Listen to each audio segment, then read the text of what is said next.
Hello, folks. Hello. How are you guys all doing today? I sat here, try to get myself comfortable, and I'm like, I don't know. It's been a weird Monday. Yeah, it actually has. I've been looking forward to doing this. Usually we always do like something kind of somewhat serious, or I kind of feel like, like what do I really want to talk about today? Um, but today you guys voted on what we should stream today, and I kind of like this. It definitely kind of helps me not deal with the anytime I want to bring it up, I actually forget the name of the term, but it's like a form of like choice paralysis. You have so many options, and I quite frankly don't know which to pick. So I went through out there, double feature. I threw out what double feature Scooby-Doo favorite villains and era, and I threw out what was it? Oh, a book talk for Ghost Story. So like I threw those things out there, and I'm like I actually, believe it or not, did not sit there and think that Scooby was actually going to win. So within a 24-hour period, and actually look at this now because it's been about almost exactly a week. Within a 24-hour period, Scooby-Doo ended up winning. And then I think I checked back a couple of days later, and everyone started like clicking double feature. We're at like 22 votes, which is amazing. I may start extending because maybe not everyone within a 24-hour window um they might not be able to vote and everything because they just don't know, and if you don't know, you don't know. you know I didn't mean to add that last part. So yeah, thank you guys again for your voting. I'll probably start extending it. I'll probably actually have it where I'll give you guys like maybe 3 days, so that's like what, that's 48, 72 hours. Yeah, about 72 hours to vote. um on the topic at hand and everything. I think that would be valid. I'll probably start them Monday night and everything on the last week of the month, or like the last Monday of the month. So I think our next one won't be until the 30th. Yes, I'm looking at my calendar right now. So yeah, once that happens, then I'll pick something on Thursday so that I have time this weekend to like whatever movie or whatever that you guys wish me to cover. um I'll have time to watch it at least throughout the weekend and get some notes and everything taken. But welcome in. I hope you guys had a awesome Monday. Mine was kind of weird. I wanted to sleep in. I didn't really want to do anything, but the moment I got up and I started laundry, work, etc., I felt good. Tired myself out a bit to the point I needed a nap, and the nap was really something I should have fought against. I think I could have gotten a lot more work done, but I think I napped for like an hour and a half, and I was like, God, I don't want to work. I don't want to work. I don't want to do nothing. I was like, no, I owe the community at least this stream. I can't sit there and have you guys be like, well, we voted on this and he doesn't even show up. So I actually am happy. I have a whole list right here. Well, tabs. I have the tabs up so I can try to keep an eye and keep up on the eras.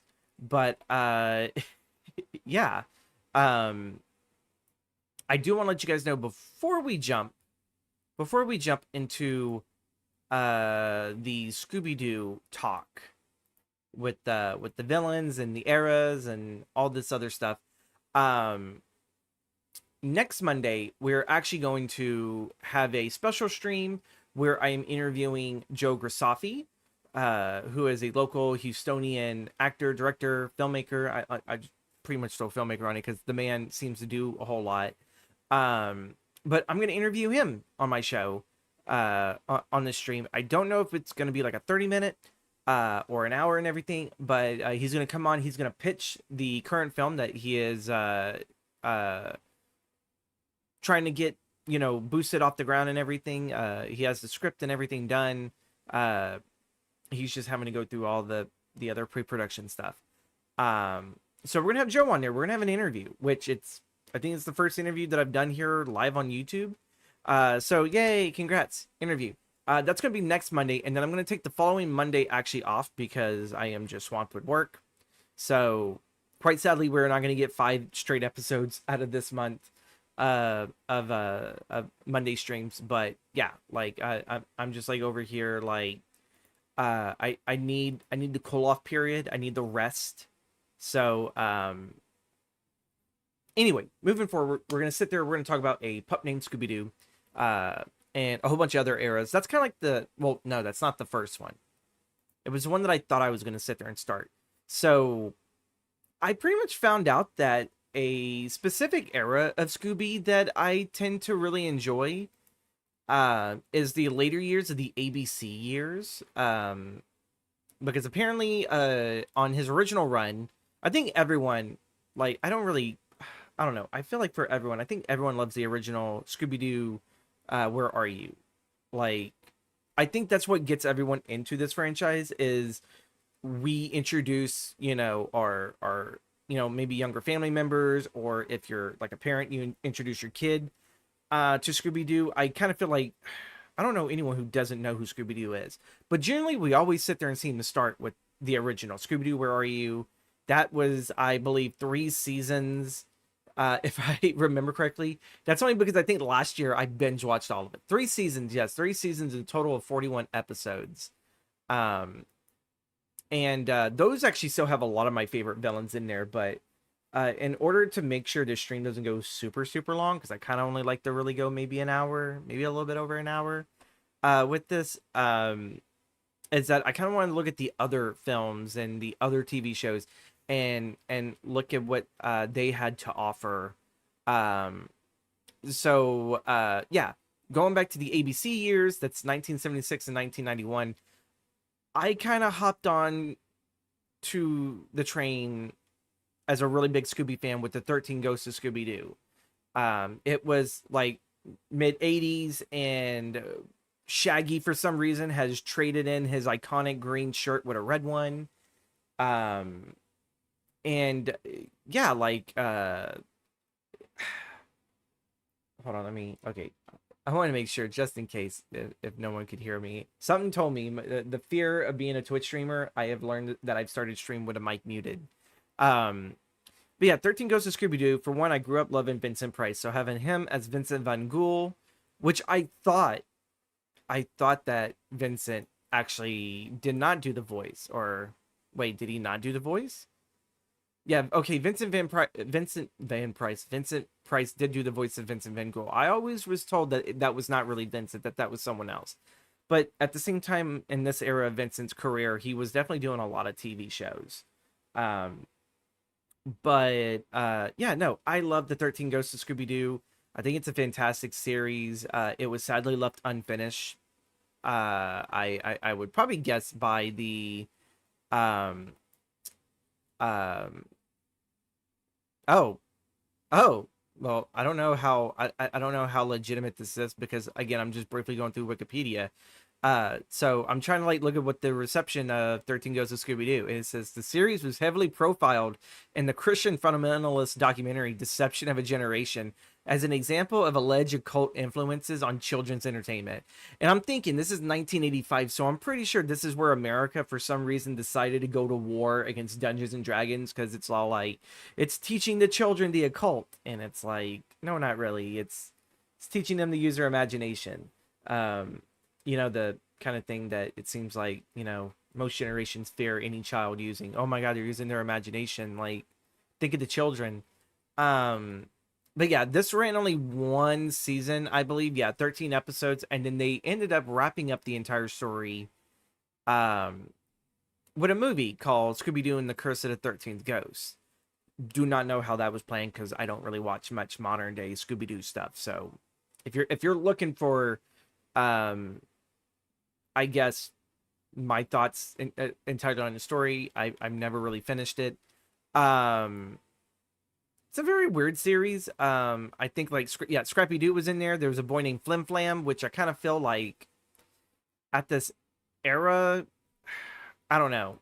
Adding more to the Scooby Gang didn't really sit there and produce much stock worth in it. Daphne was in here. dressed like a Charlie's Angels kind of character. I'm actually trying to find um the two ghosts that I really really enjoyed, Word and Bogle, done by the voice of Artie Johnson and Howard Morris. Um, I think these are probably like one of my favorite villains coming through here. They always pop in here, um, and they create some mischief. They help trying to help one of the evil ghosts and everything to succeed in their plan. I just kind of really enjoyed them. They felt like a Laurel and Hardy, but maybe a little bit more serious kind of comedy troupe. You know, like they were obviously the comedy act in this outside of, you know, the Scooby Gang, but for the villains. And I don't know, there's just something about them that I really really enjoyed. Um, and we'll pop later in because a pup named Scooby Doo, which I jumped the gun on, actually came out after these specific films that I actually really want to talk about. So we'll go back to the ghosts, but 13 Ghosts of Scooby Doo, that's one of my favorite eras of Scooby Doo. One of my favorite shows of it. The next one's a pup named Scooby Doo, and it wasn't until today that I realized just really how short the series was. It wasn't a long series. It was 4 seasons, which I do remember. It was on TV for quite a while. But apparently it only produced 27 episodes. So the original first season was done by Tiny Toons creator Tom Ruger, who departed the studio after the first season, and he went to go create Tiny Toons with Don Lusk, and left Bill Melendez to take over as director. And then after that, season 2 only got 8 episodes. Season 3 and 4 only got 3 apiece. And I was like, wow, it's kind of depressing that, to me, like the series that I think if no one really watched Scooby-Doo Where Are You, I feel like A Pup Named Scooby-Doo is the second best of the entire series. As an adult, I actually like Scooby-Doo Mystery Incorporated. I feel like that's definitely for, well, I could sit there and say children of all ages, but it kind of feels like it leans more towards like the teens and the young adults. I had an ex of mine actually introduce me because she's like, you need to see Scooby-Doo Mystery Incorporated. Like, you'll love it. And I did. It had Lovecraftian subplots, and Udo Kier plays a really creepy owl. Absolutely love that. But we're not here to talk about Mystery Incorporated. It's a good series, but not for this stream, not for today. But yeah, I love A Pup Named Scooby-Doo, and one of the villains that I really really enjoy. Um, it's very cheesy, but it's like a cheese monster. I'm actually trying to find the episode because I was trying to find it before. Um, I was trying to find it uh before stream, but there was a monster, essentially, yeah, wanted Cheddar alive. The Scooby Snack factory is under attack by a cheese monster, scaring off all the workers, and Scooby is determined to solve the case. Something as simple as a cheese monster, and everyone else is like afraid of it. And I think towards the end, Scooby and the gang, or at least Scooby, I think ended up partially eating the monster, which kind of like was the guy underneath the outfit legit covered in cheese? Like, I think you would kind of point that out. Well, geez, I wonder who is this cheese monster. It's like, I think wearing an outfit that smells like cheese and tastes like cheese, I think that would leave a very, very strong, like, scent impression that people would be like, oh, God, like, you really smell like cheddar. It's a kid's cartoon. Don't think too much into it. But, yeah, no, I actually think that's one of my favorite monsters, and that comes in at number 3 in season 1, so it's the third monster in the series. There's like the sludge monster from Earth Core 1, the green ghost. They have like very very simple monsters in here, but some of them just magically work, despite how ridiculous that they may find, or may be seen. But yeah, A Pup Named Scooby-Doo was the introduction of Coolsville, because I want to sit there and say I thought Coolsville, or the mention of where the mystery gang was from, that it was mentioned before this, but apparently this is when it was actually mentioned. Um, this was Don Messick's final portrayal as a Scooby-Doo and everything before his death in 1997. And this is the first series that Fred Jones is not voiced by Frank Welker. Like Frank voices, other people, but Fred Jones gets a new voice actor, and Carl Stevens. And I believe this is the final film in which Casey Kasem, yeah, this is the final series. I think Casey Kasem actually ended up voicing Scooby. He may have done maybe some of the earlier 90s TV things, but for TV show wise, um this was Casey Kasem's final outing as Shaggy, which is amazing for, it's just him and Don at this point. They're the only original gang left before, obviously old age and moving on to new stuff. I'm actually trying to look to see if there was ever another. Yeah, no, there was the next time that we get another Scooby-Doo TV show for TV is What's New Scooby-Doo, and that's from 2002 to 2006. And A Pup Named Scooby-Doo ended in 1991. So 11 years. Technically, really, if we go back, it's probably actually 10 years because they started production a year. But 10 years without, a Scooby-Doo TV show, um that's a that's an alarming jump. Uh I would sit there and say the 90s didn't treat Scooby well, but that's kind of a lie because we are going to get into one of my favorite eras, um with Scooby-Doo uh because of the 90s. But first we're going to go back here to the 80s. So there's like a trilogy of animated films that came out right after 13 Ghosts of Scooby-Doo had ended and right when A Pup Named Scooby-Doo had started. Um, and one of those first ones is Scooby-Doo Meets the Boo Brothers, which as a kid, I loved this film. And it was actually frightening for me because one of the spirits is like the Headless Horseman, and uh, even the spirit of not Captain Cutler. Um, I'm trying to find what his name uh is. What is it? But either way, this is like a wild film because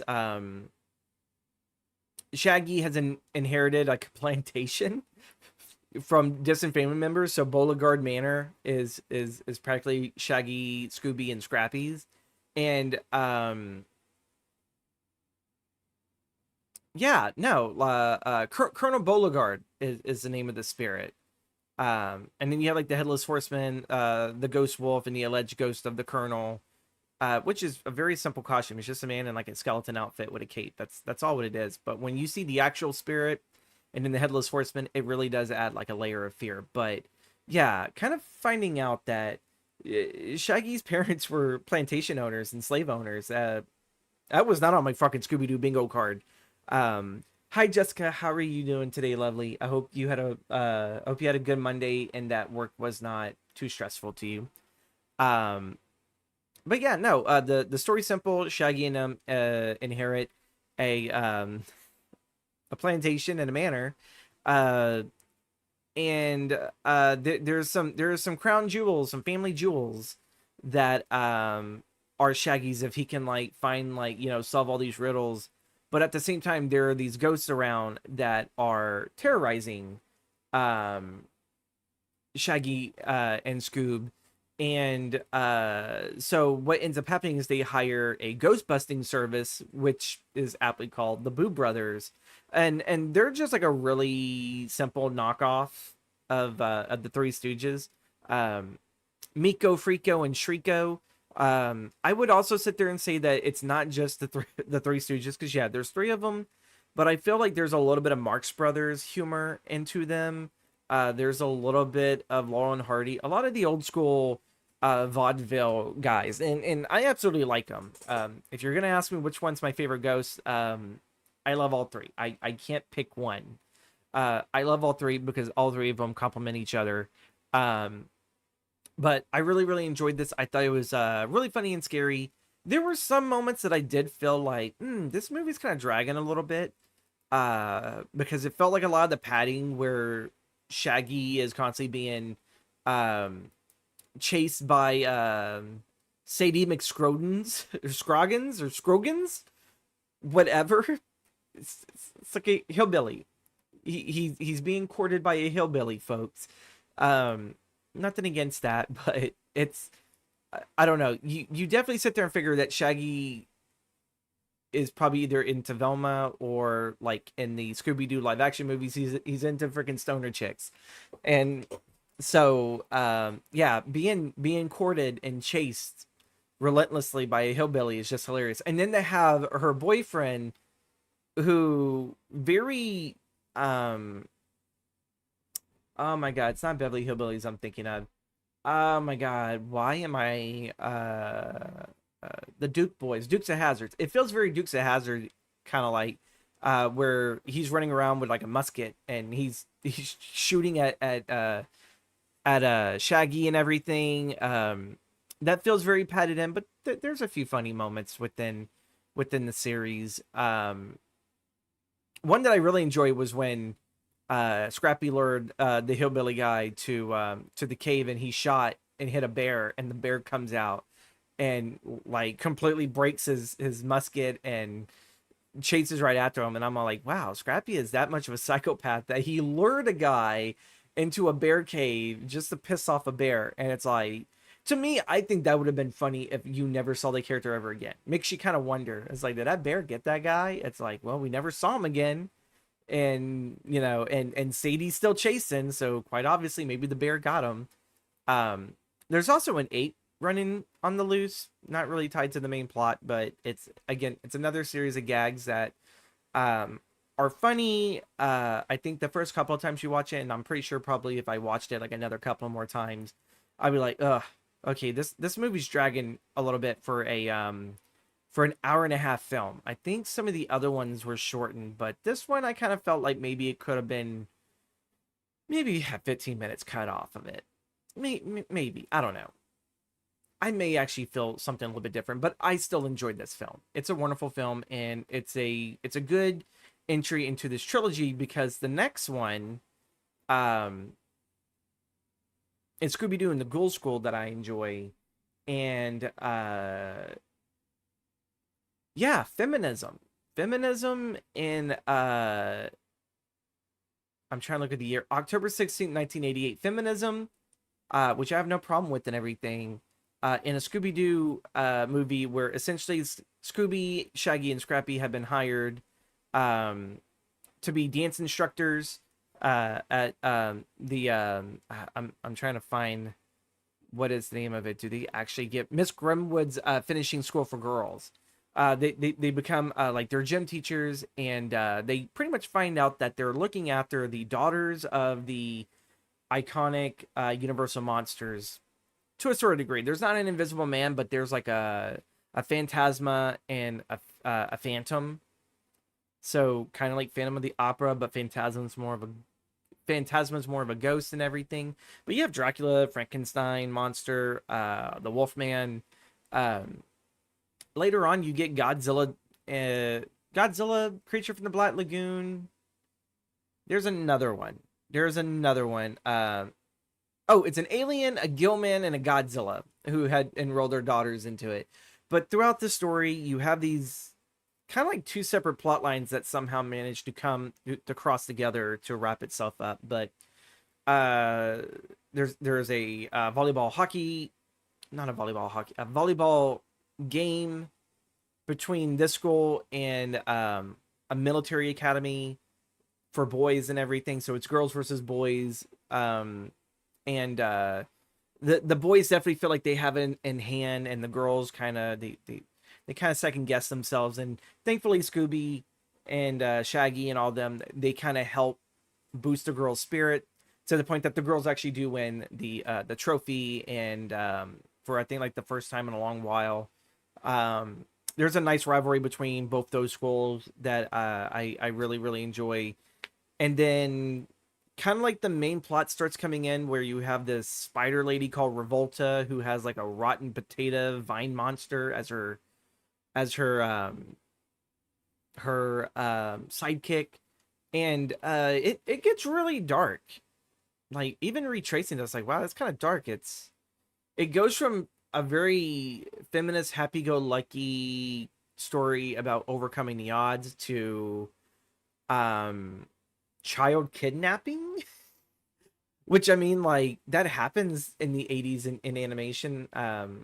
Or wait, no, I'm thinking The Rescuers, and I think that was 1977, if I believe so. But either way, you kind of had that stuff going on still, where there were stories that kind of gave the warning of child kidnappings, which I'm pretty sure were more heir apparent probably in the 60s when we kind of started getting the serial killers, and then once you get Gacy, which I believe was in the 70s, if I remember correctly. So yeah, you had cartoons that kind of warn kids like, hey, don't trust strangers because they'll kidnap you. But yeah, Revolta is downright uh terrifying. I remember she scared me as a kid. Watching this as like an adult, I'm like, oh my god, like I can't believe I really watched this. Um, but again, I really enjoyed this. If you really want to watch something that still from beginning to end, it's very uplifting and kind of teaches you that really no matter what gender you are, if you're willing to put in the work and put your mind to it and your best foot forward, you can overcome anything.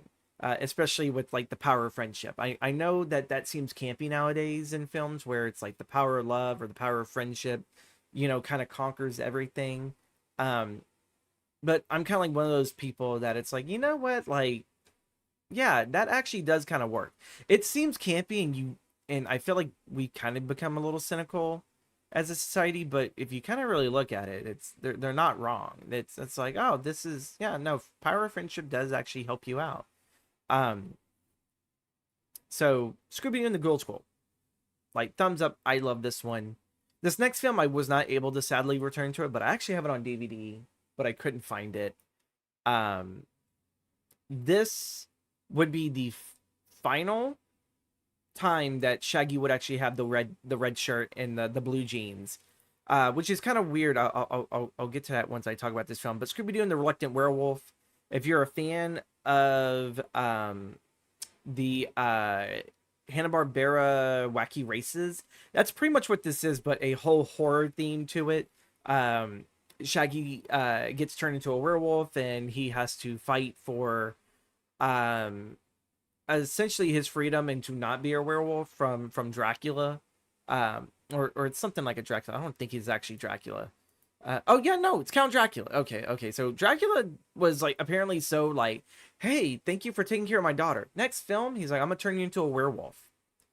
My kid's probably still at finishing school or at finishing college, but you're gonna be my werewolf and you're gonna drive in my race. Because he needs a werewolf. I think for ratings. It's been a while since I've seen it, but this is the final Shaggy with red shirt and blue jeans until Cyber Chase in 2001. So it takes like 13 years for that character to come back. Um, but yeah, it's very strict through. If you've seen Wacky Races, it's pretty much what it is. This one I do believe that we do not have Daphne. The only original cast from the Scooby-Doo cartoon is Scooby and Shaggy. uh I believe, I think I'm actually looking at it right now. Okay, yeah, Scrappy Doo's in here. Um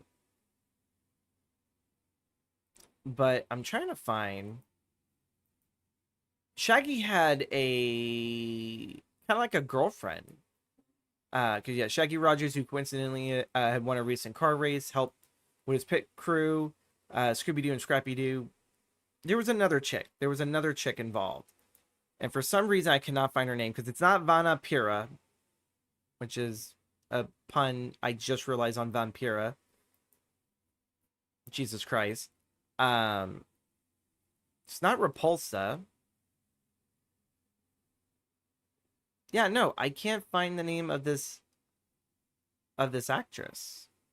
But I know that they had a they had a girl with the group that I kind of always thought was like Shaggy's girlfriend essentially. but I can't sit there and seem to find the character.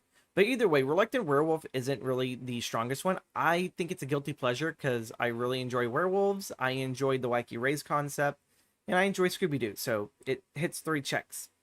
I just realized my finger wasn't on the cam. That's what she said.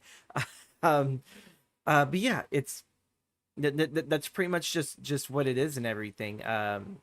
And before we jump into the 90s and everything, which again is a favorite decade of mine, um, this whole theory, I've actually looked it up on Reddit, where all the way from the 13 Ghosts of Scooby-Doo to Scooby-Doo and the Reluctant Werewolf, Shaggy had a complete new design with the red shirt. I don't want to sit there and say they immediately gave him blue jeans at first, because I want to say maybe he kept the baggy brown slacks that he had. But by the time that we get to Ghoul School and Reluctant Werewolf, he has the jeans. He has the blue jeans. He has the red shirt. And a thing that was noticed was that this is an alternate reality where the monsters are very much real.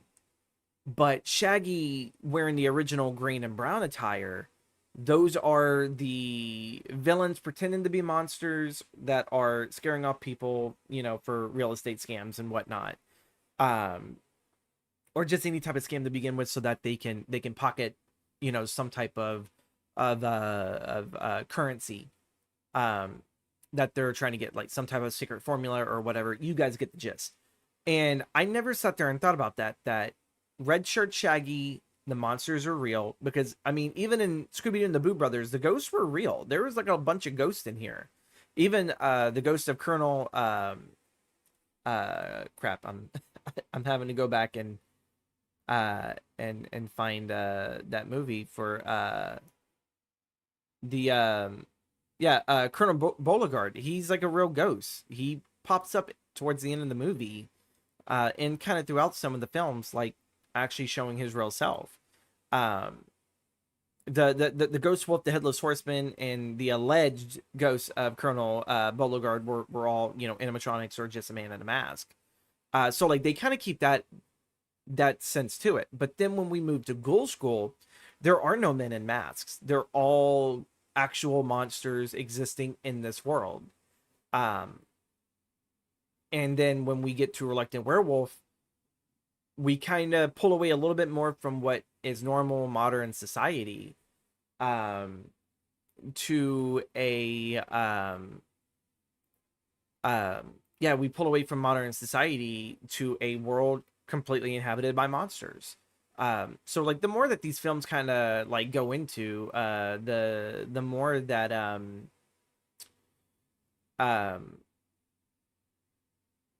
the more the fantasy horror elements kind of took in. So we slowly kind of leave the human conscious for the unconscious, I guess you would sit there say, throughout these trilogies.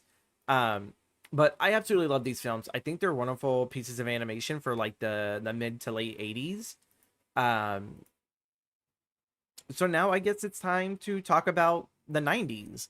I'm trying to actually see which one came first. Okay, so this came out the same year as Witch's Ghost.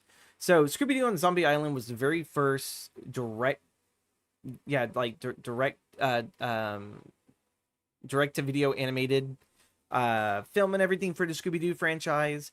Again, we kind of get this setup that is a little bit mimicked in the James Gunn Scooby-Doo live action film from 2002, where essentially the gang becomes super popular for busting all of these criminals, pretending to be monsters, etc., etc. And it follows that simple formula from the original one. But eventually Daphne kind of becomes like a news reporter, and the Scooby Gang all kind of become part of her TV show, where she is essentially trying to figure out, is there actually really any supernatural monsters out there? Like, for their entire career so far, they have busted nothing but just men in masks. And Daphne kind of wants to believe that maybe there are real monsters out there. So they go and they end up get an offer to go to New Orleans, Louisiana, to investigate these missing disappearances. And along the way, start finding out there's a lot of cats. There's a lot of cats here. A little bit of Stephen King's Sleepwalkers kind of comes to mind with this, with just like the amount of cats around. Um, there are zombies walking around the swamp, and then of course you have this. I'm trying to sit there and find what his name is. Snakebite Scruggs, who was like a hostile resident on Moonscar Island, which I'm sorry, an island called Moonscar. There's got to be some wicked shit that's happened on this island. He's trying to catch like a catfish called Big Mona, and Mark Hamill does the voice of him, fucking perfect. I absolutely enjoy it. He's kind of like one of the scary people that, you know, he just don't like tourists. But either way, we're kind of going through this pretty fast. But yeah, there are zombies popping up. And we kind of slowly figure out that all these missing people are tied to the zombies, because the zombies are victims to Simone Lenore and Lena Dupree, who are secretly werecats. And we kind of get like a ghost story that kind of starts this off before we kind of start getting the zombie stuff. So this film really kind of goes through a whole lot of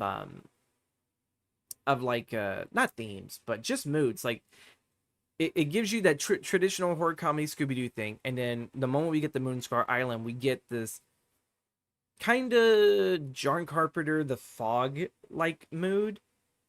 And then boom, we get zombies in the form of like a Romero zombie, where they're kind of slow, but in groups they can obviously surround you.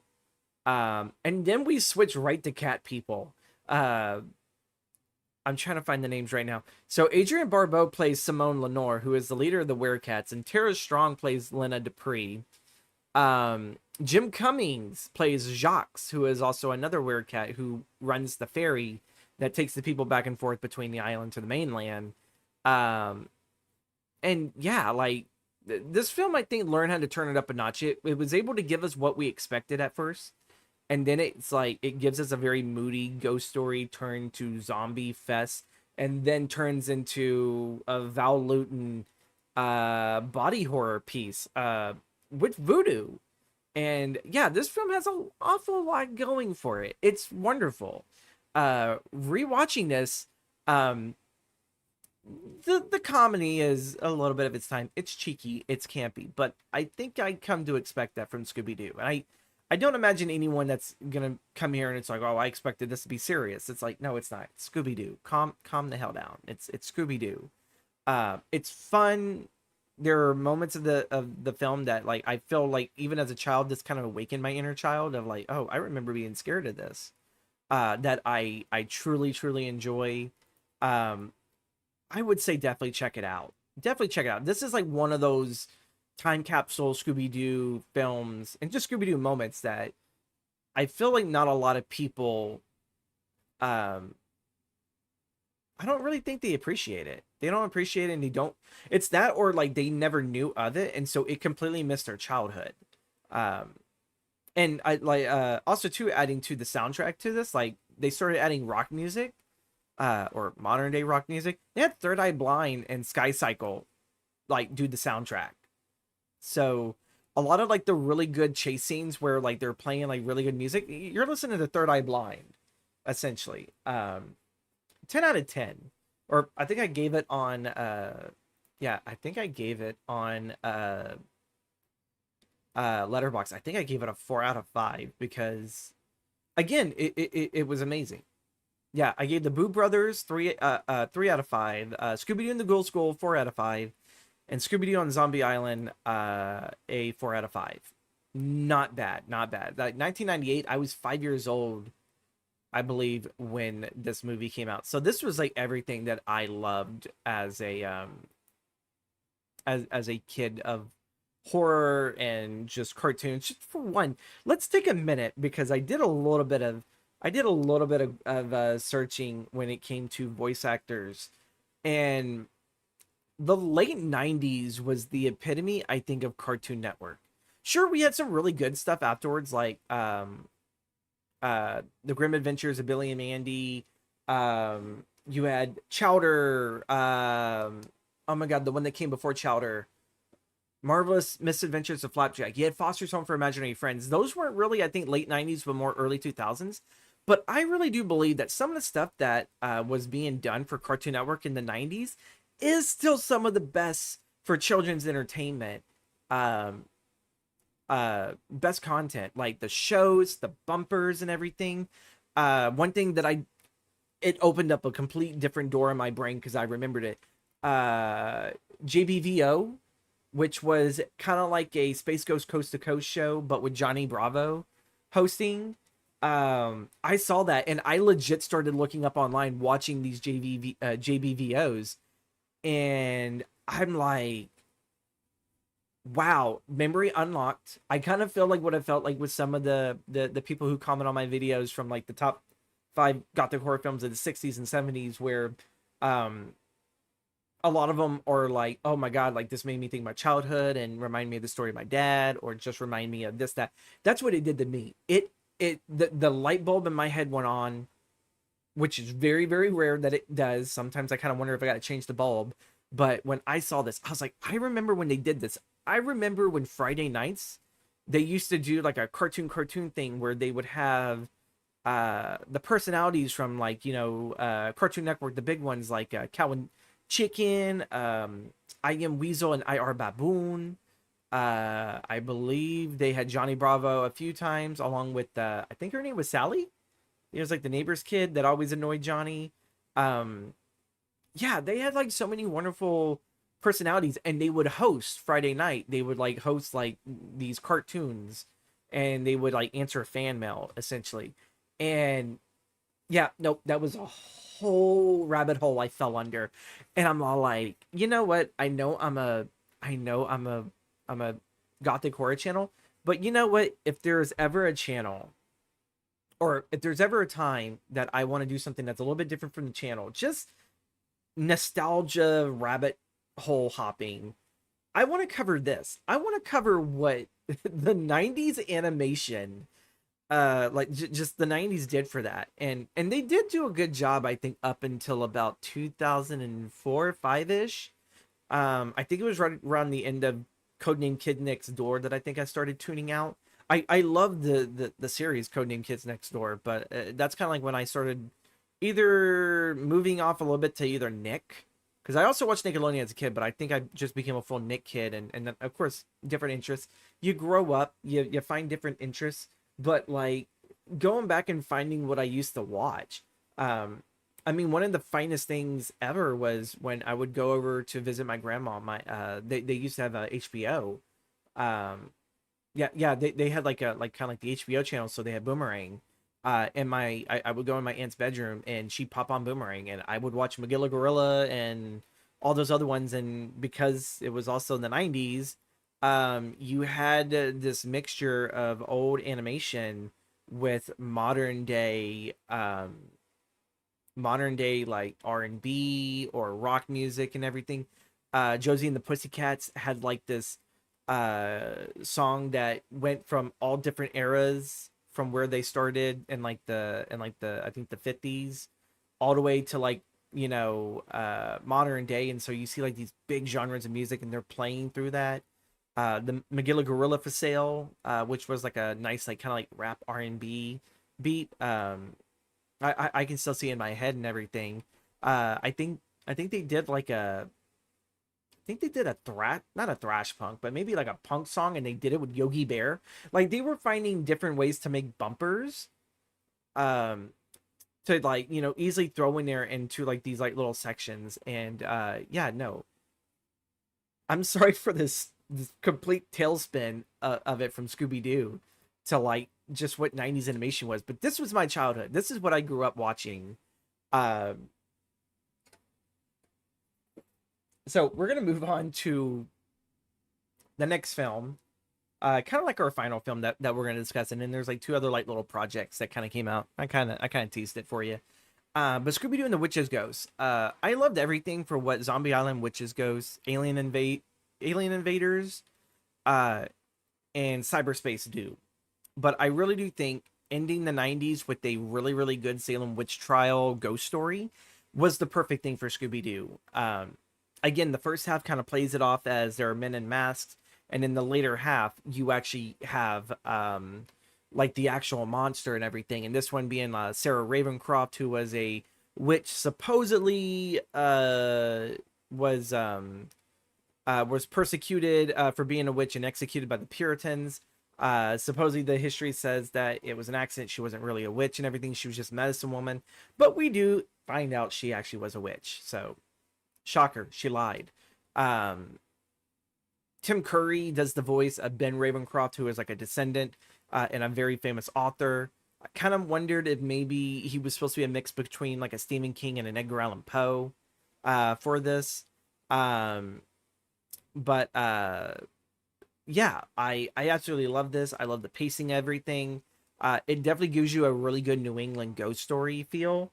And God, yeah, no. If you, I think this pairs well with Zombie Island. If you really want to sit there and just find something for a double feature for just pure childhood nostalgia, or just something for you kids and everything, like you can't go wrong with these two films. They do so well to deliver some scares, but also deliver a bunch of laughs and everything. Absolutely wonderful.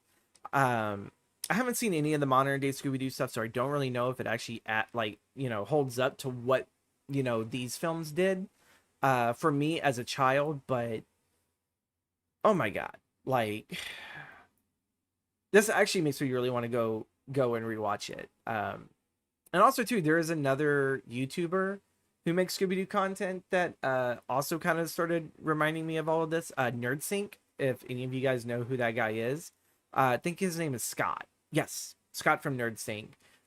He used to do a whole lot of Scooby-Doo's like stuff. Like his stuff, I think, started out with like comic books and everything, and then he started talking about like his love and passion for Scooby-Doo, and that kind of became, I don't want to say his full identity, but I kind of feel like almost for like a full year or two, it kind of almost became like his full identity.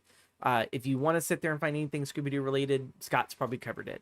Scott's watched it. Scott's read it. Scott's lived it.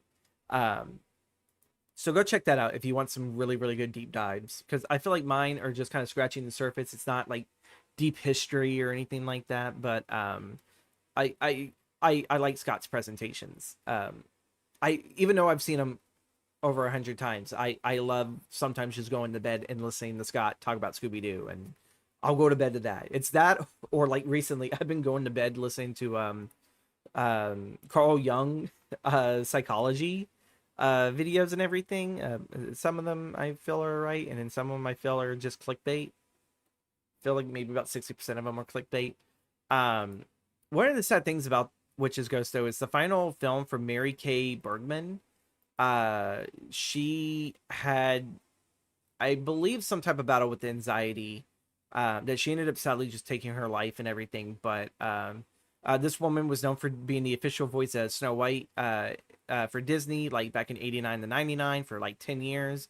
She was a lead female voice actress for South Park. She played Claudette and Laurette and Beauty and the Beast, Mr. Blight and Captain Planet and the Planeteers, replacing Meg Ryan, Katie and Family Dog, and she did Daphne Blake in the Scooby-Doo franchise from 97 to 1999.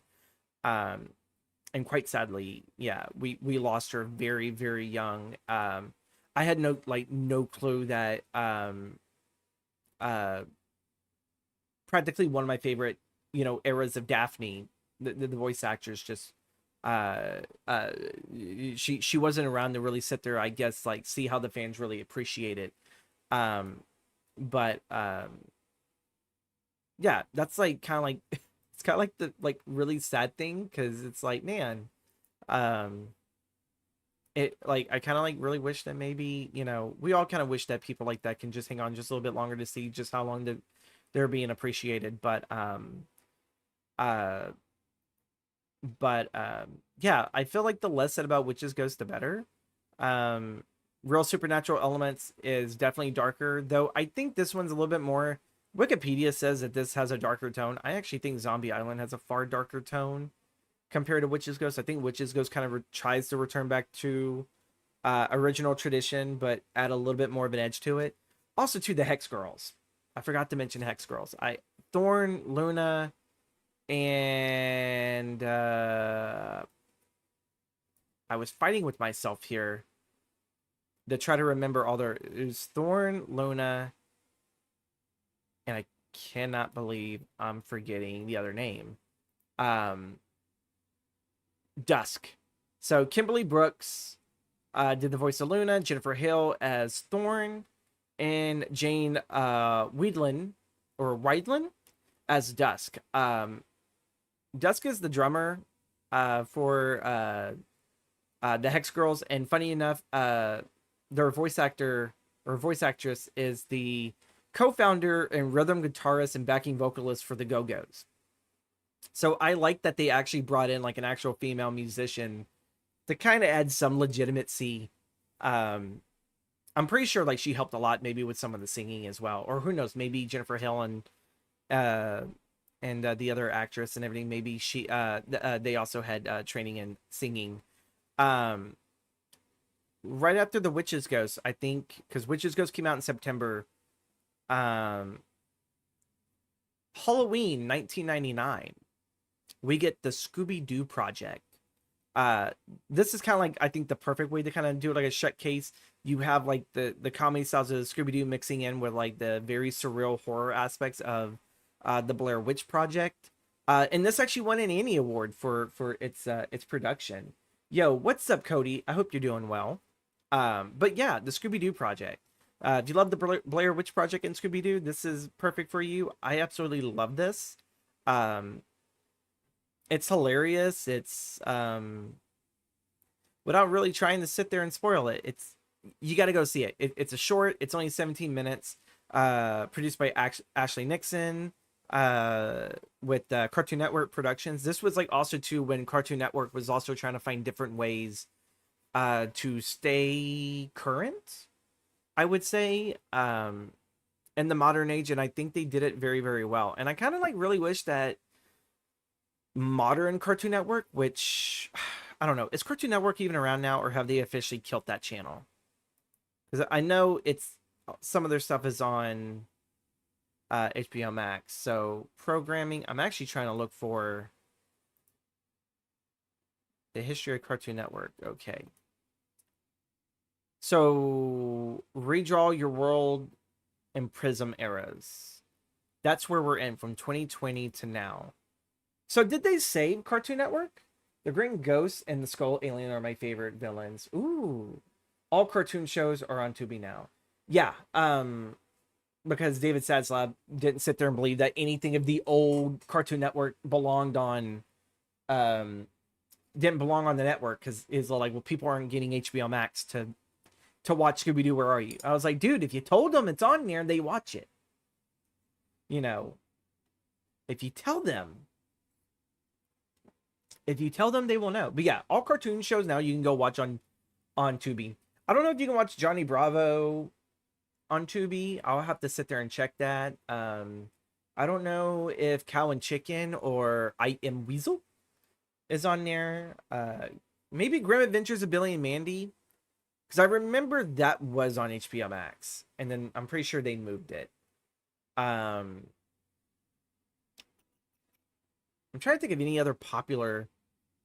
I know it's kind of hard to sit there and find any of. I know Yogi Bear's on there along with the Flintstones and the Jetsons, but the sad thing is about Tubi, when it comes to some of their older shows, is they don't put them in correct order of when they were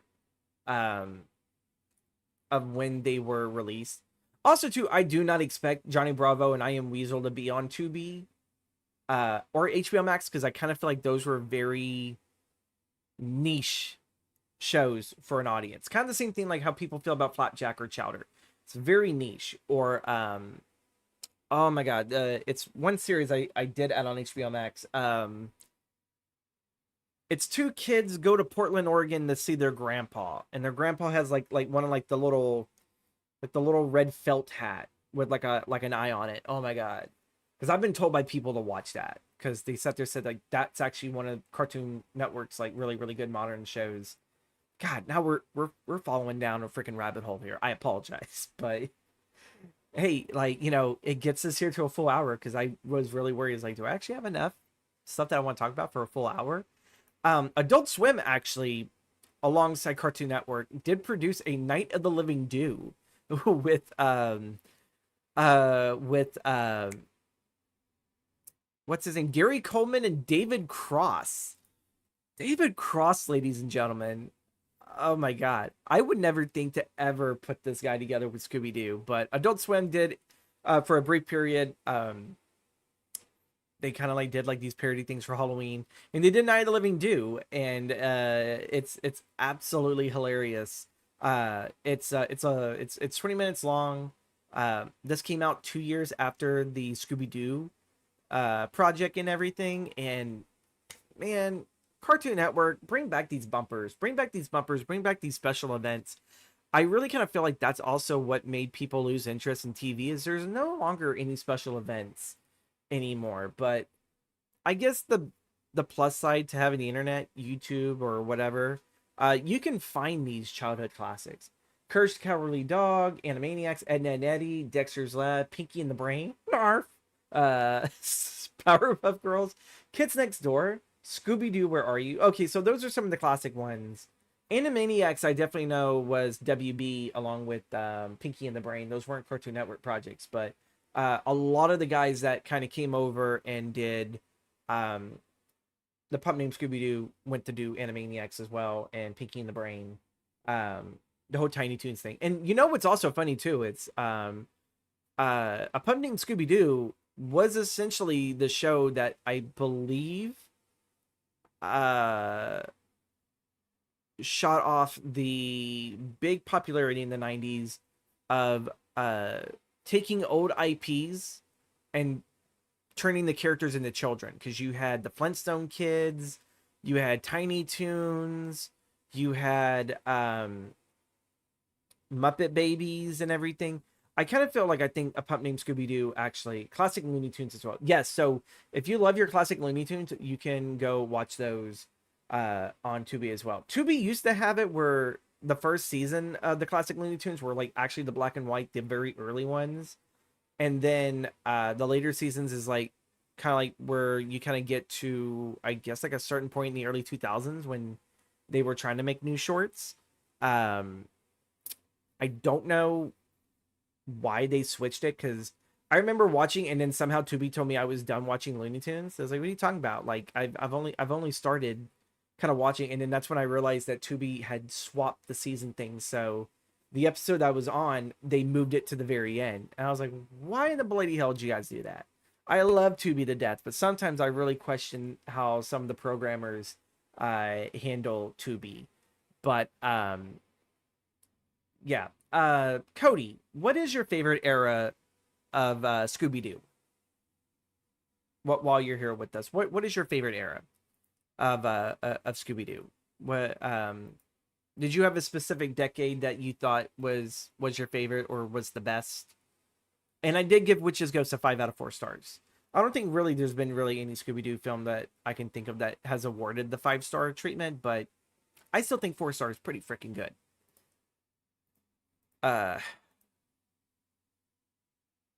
don't know if Cody's typing or if he's doom scrolling through Tubi now and everything. But yeah, it's interesting now looking at oh, hold on. I thought I clicked on the history.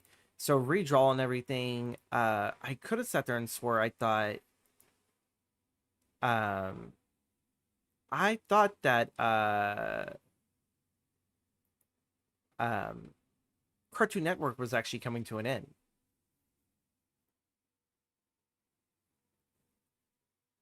February 13th of 2026, to be announced post of collection of shows on Cartoon Network, Warner Brothers Animation, and Hanna-Barbera that will be streaming starting March 1st. Oh, so maybe they've added a couple more.